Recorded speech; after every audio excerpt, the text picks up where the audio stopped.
8R8 ですね、塗ってますけれどもね、前回ちょっとやっぱり悲しいぐらい自分のセンスがちょっと厳しいというところでね、どうしようかなと思ったんですけど、まだ私にはね、まだやる手があるというかね、パステルをね、ちょっとね、いつも使うんでね、このパステルのちょっと助けを借りて、パステルやったからうまくいくっていう保証は何にもないんですけれども、いつもね、パステル使ってるんで、いつも通りでいこうじゃないのというところで、ちょっとパステルをね、使ってみたいと思います。どうなるかね、ちょっとわかんないですけども、塗ってみたいと思います。こうやって画面で見るとそんなに悪くないんだけどね、やっぱり、でもやっぱダメだね。もうちょっとかっこよくなるように、ちょっと何がいけないのかが自分で分かってないのが一番辛いところですけどもね、ちょっと頑張って、というか、楽しんで塗りたいと思います。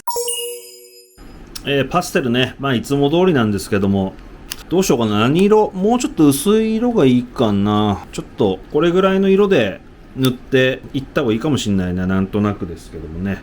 緑系もあるけど、緑系にするか。緑系で塗ってみよう。緑で塗るからね。これ、この薄い色、なんだこれ。何色って言うんだろう。色の名前がないね。はい。を塗っていきたいと思います。これパステルってどうやって使うの？普段は。このまま画用紙かなんかにチョークみたいに書くんですかね。なんか本来の使い方を知らないんであれですけども、はい、よし、これでいきたいと思います。アクリル溶剤かでいつも塗りつけてる感じですね。はい、ちょっと塗っていきたいと思います。うわ、すごい色だ。うわ、すごい。なんか緑って、こうやって塗ると、なんだろう。私の印象ですけど、すごい特殊な色っすね。なんかね、なんとも言えない色だな。はい。でもなんか、面白そう。いいじゃないっすか。これパステルも乾くとまたね、色が一段、なんていうか、だいぶ色が違うんで、この溶剤で濡れてる時の色は全く信用できないですね。今はいい感じですけどね、乾くととんでもないことになってるっていうのはよくあるんで、いいじゃないですか。このパステルの上からまた色を塗るのが楽しいんですよね。これでね、なるべくこう筆目を残さないのがコツじゃないかと思います。この辺最悪ですね。この辺良くないですね。良くない。よし。一旦こんなとこで。なんか、でも悪くないかもね。よし、いいでしょう。次どんどん行きましょう。パステルね、ちょっと塗りたくってみました。もうね、なんか、後戻りのできない方向に進んでしまってるような気がすごく今しておりますけどもね。いつもね、塗装はもうなんか行くとこまで行ってね、やんなきゃよかったな、やめときゃよかったなというのを繰り返してなんとかかんとかやっていくので、今回ももうしょうがないですね。行くとこまで行こうと思います。ちょっとどうなるかね、わかんないですけど、この赤いとこどうしようかな。赤いとこもパステル塗った方がいいのかな。赤のね、パステルも結構、揃えてあるんで、塗ってみようか。でも赤に赤乗っけても面白くねえな。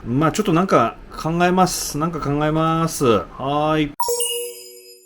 引き続きね、A8R8 塗ってますけどもね、ちょっとこれ、ボディの走行のとこですけどもね、なんとかかんとか、塗ってるところですけどもね、ちょっとあんまり納得いかないというか、方向性が見えてるようであんまり見えてない感じなんで、引き続き塗っていこうと思います。ちょっとこう、なんていうんですか、体色表現というかね、そういうのをちょっと足していこうかなと思っていますけども、いや、毎日暑いね、ほんと。よし。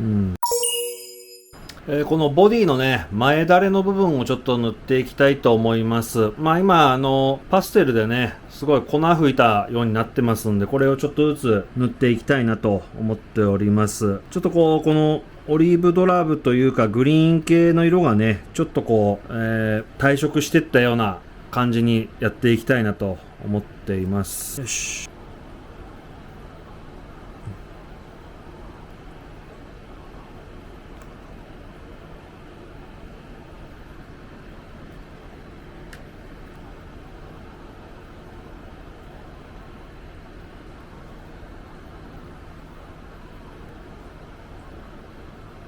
今2色塗りましたんでね、外側に濃い色を塗って真ん中に薄い色を塗ったので、これをこれからちょっとエナメルでぼかしていきたいと思います。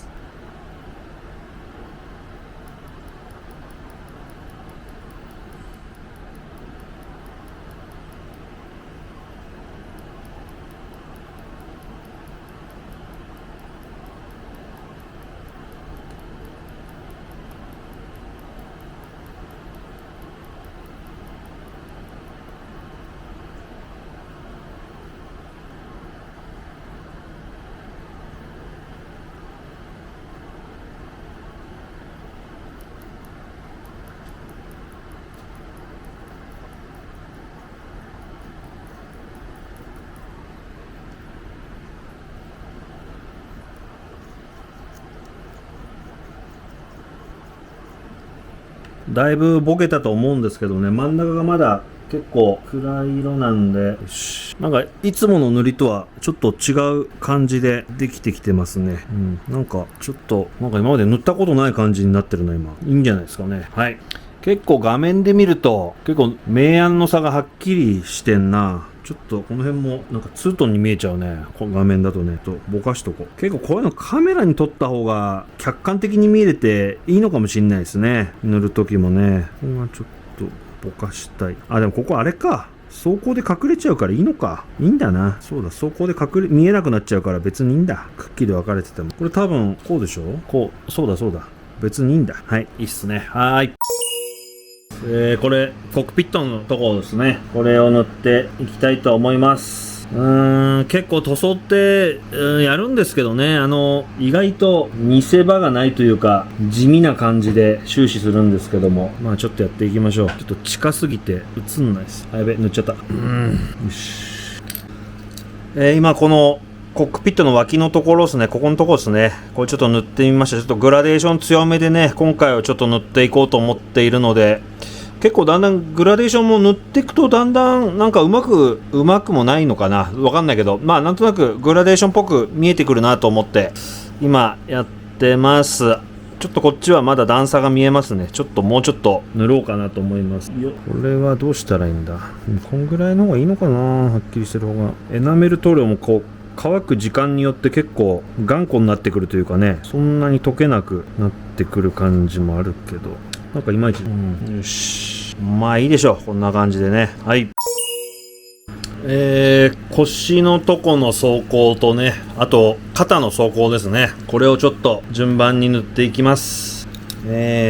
もうなんかいつも言ってるけども暑いね毎日本当に。よっとなかなか家に帰ってきて塗装の時間を取ろうとするんですけども、なんかくたびれちゃってましてね、目もなかなかうまくいかないですけども、こんな感じかな。もう今ねやってますけども全然確信があってやってるわけじゃなくて、こんなもんかなと思ってやってますけども。よし、これ迷彩塗るときってみんなどうやってるんですかね。まあ自分のは迷彩じゃなくてこう色あせの表現のつもりではいるんですけども、みんな結構なんか動画で見るとね、こうすぐ分かることもなんか意外と画像とか雑誌の写真だといざ真似してみるとうまくいかないみたいなの結構ありますよね。なんかね、どうなんですかね。よっとー、わかんねえな。こっちはもっと上まで塗っちゃうか。そうしよう。よし。あとこの緑系の差し色っつうと何色を使えばいいんですかね。黄色なんですかね。白かな。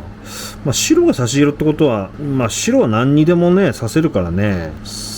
オレンジかな。何色が効果的なんだろうと調べよう。なんとなく黄色が目立つような気はしますけどもね。あ、やべ、爪に塗っちゃった。あ、やべ、まあいいか。はいはいはいはい。てれれうい、よしよし。これなんだろうね、これ。この塗り方っていわゆるなんか塗ってるのとはちょっと違う作業っすよね。なんかね、なんて言ったらいいんだろうこれ。色置き作業。よし、よし。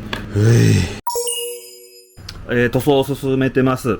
今回こっち側が今塗装をし終えたというか塗装を進めているところですね。でこっちの手と足がねまだ塗装が進んでないので、これを進めていきたいと思います。で今回はね結構グラデーション重視というか、あんまりやったことないんですけどもね、こう明暗の差を結構はっきり出して塗装していく感じをやってみてどうなるか、ちょっとやってみたいなと思います。はい、ちょっとどうなるかやってみます。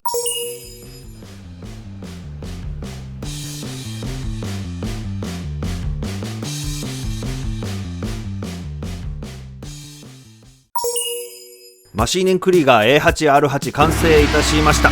では早速今回のここを見てくれプラモデルデイズマシーネンクリーガー A8R8 ということで、まずは今回デカール以外は全てウェーブさんから発売のキットのまま無改造での組み立てということで、いわゆるオールインザボックスで仕上げております。定番工作であるケーブルのスプリングへの置き換えやピンクタンクさんのアフターパーツを使用した単速化などもしておりませんで、キットのまま、塗料で言えば瓶生、日本酒で言えば室賀で組み立てております。キットのままでもこんなかっこいい造形なんですから、私幸せでございます。デカールは配給パーツのコーションデカールをメインに使いました。キットのものでも良かったんですが、ホワイト系のデカールが足りなくなると思い、花から別物を使用しました。デカールについては差し色効果も狙ってかなり綺麗な状態で残すことにしました。全体として精密感みたいなものにつながればいいなと思っています。A8R8 の特徴といえばエンジンのボアアップとそれに伴う重走行化ですね。すねから膝にかけての追加走行、そして腰の両サイドの走行の大型化、それから特徴的な機体前面とハッチ部分の走行追加、それからですね機体後部のエンジン前面を覆う滑らかな曲面の走行ですね。これらの走行の追加によってサフスがよりマッシブな重厚感あるフォルムになっているのが A8R8 の魅力ですね。走行の追加に伴ってできた機体左側にある2本のケーブル、こちらが全体とのバランス、粗密の塩梅が絶妙なディテールになっています。この部分を白系で塗装して留め金に金属感を持たせました。この部分がすごく気に入ってまして、飾る際はいつも左側を前に持ってきています。通常のサフスですと左手はエクサイマーレーザーになっているわけですが、 A8R8 は両腕ともにマニピュレーターになっています。そのため機体側面から左腕へと伸びていたおそらくはエネルギーケーブル、これが廃され接続部も完全に装甲で覆われています。動力ケーブル、動力パイプという言い方もしますが、こちらキットのポリキャップ素材のものは以前はパーティングラインががっつり入っていて使えなかったんですけども、 A8R8 のものは良好な出来でキットのものをそのまま使用しました。当然ながらケーブルの曲がり具合は絶妙で取り付けも簡単でした。ケーブルの付け根は多分擦れるだろうということでオイル汚れ、ケーブルの途中には錆びたような色をのせてウェザリングしました。赤い部分は GSI クレオスのミスターサーフェイサーオキサイドレッドです。ここはスプレーを使いましたが、他は全て筆塗りです。全体の色調としてはグリーン×オキサイドレッドで、ロシアングリーンとドイツ軍のオキサイドレッドみたいなものをイメージしています。サーフェイサー、基本塗装、パステル、エナメルの順で塗装しています。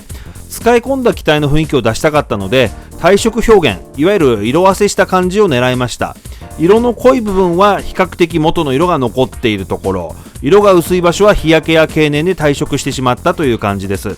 筆塗りのグラデーションということでアナログなヴィンテージ感が出ればいいなと思って塗りました。使い込まれた機体の雰囲気を出したいということでウェザリングはかなりハードに施しました。体色表現もウェザリングの一つですが、これを基本塗装にして上からさらにウェザリングしています。具体的にはサビの部分やそこから雨だれが伸びてできた茶色い筋、ところどころにあるチップした傷、サビ、土ぼこりなどです。単調になりそうなツートンカラーをサビの茶色やオレンジでアクセントをつけました。足元は土などが付着したり擦れたり一番過酷な状態になるだろうと考えてウェザリングを特に強く行っています。サビの範囲を大きくしてその周辺に広がる変色、土ぼこりなどオレンジ系の色を入れて差し色的にも効果があったかと思います。ちなみにウェザリングって楽しくてやりすぎちゃうのでいつも足元からウェザリングをやることにしています。ここでがっつりウェザリングをしておくと他の場所は控えめでも我慢できるんですよね。爆動作、マシーネン界隈では根性棒の方がしっくりくる呼び名かもしれません。こちらも基本塗装と同じツートンカラーで塗りましたが、こちらは武装ということで持ち替えたりして新しいものが回ってくることもあるだろうと考えて、ウェザリングは抑えめです。装甲の各所にボルトのディテールがありまして、こちらはグラファイトで塗装しています。全体としては艶消し気味で仕上げているのですが、その対比を狙ってボルト部は鈍い光沢を出しました。他にもマニピュレーターのエッジにグラファイトを塗ってむき出しの金属感が出てればいいなと思います。機体右側のパネル部分は整備士がよく触るという妄想を盛んにして、雑な塗り分けとサビ、オイル、雨だれが混在した汚い感じを狙いました。反対側がケーブルなどディテールが多いので、こちら側にもアクセントをつけたくて目立たせました。さて、マシーネンクリーガー A8R8 いかがだったでしょうか。オールインザボックスキットのままで装甲を追加したよりマッシブな造形はマシーネンクリーガーの魅力が詰まった両キットだと思います。組み立てもしやすいですし、何色に塗ってもいいというのが楽しいですよね。他の人が塗ったのを見てもすごく参考になります。組み立て過程も動画にしてありますので、気になる方はぜひチェックしてみてください。それからこちらの A8R8 は縁あってマック玉川ミーティングタマミーですね。こちらのポスターとチラシにも採用されまして大変光栄でございました。横山先生にもいいポスターだとお褒めの言葉をいただきまして、チラシの方はホビーショー会場や模型店などにも置いていただいて、どうもありがとうございました。デザインをしてくださった宇佐蔵さんもありがとうございます。タマミーの方にもフィギュアを添える形で台座も追加して無事展示させてもらいました。台座の方もね、制作動画をアップしておりますので、そちらもぜひご覧ください。チャンネル登録、いいねボタン、ベルマーク通知設定もよろしくお願いします。20分の1もいいんですけど、より塗り込めるね、12分の1とか16分の1スケールのサフスケプラモデルもどっかで出してくれないかなと思っております。ではまた次の動画で。